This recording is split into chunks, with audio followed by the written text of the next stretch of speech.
নমস্কার বন্ধুরা, গীতানুস kitchen and মোড়ে সবাইকে স্বাগত। আজকের ব্লগিংটা আমি শুরু করছি প্রথম যেদিন মেট্রো চলাচল শুরু হয়েছিল গঙ্গার তলা দিয়ে হাওড়া ময়দান টু ধর্মতলা। সেই দিন আমি প্রথম দিনই জার্নি করেছিলাম। বন্ধুরা, আমার ফটোর মধ্যে ডেট টাইম সবই দেওয়া আছে, আপনারা দেখে নিতে পারেন যে আমি সত্যি না মিথ্যে বলছি। আমরা জার্নি করেছিলাম হচ্ছে লালবাজার থেকে হাওড়া, একটা স্টেশন মাত্র আমরা গিয়েছিলাম।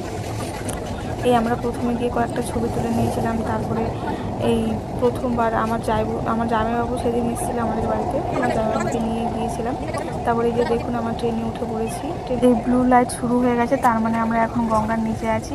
কিছুক্ষণের কয়েক মিনিটের ব্যবধানে আমরা লালবাজার থেকে এই হাওড়া স্টেশনে পৌঁছে গেলাম। এই ট্রেনটা এবার হাওড়া ময়দানের দিকে যাচ্ছে। এবার আমরা উপরের দিকে উঠবো। এই হাওড়া স্টেশনের মেট্রো স্টেশনটা অনেকটাই নিচু। আমরা বেরিয়ে হাওড়া স্টেশনে চলে এসেছি। এবার আমরা এখান থেকে ট্রেনে করে বাড়ি যাব। এই যে দেখুন, এটা হাওড়া স্টেশনের বাইরে।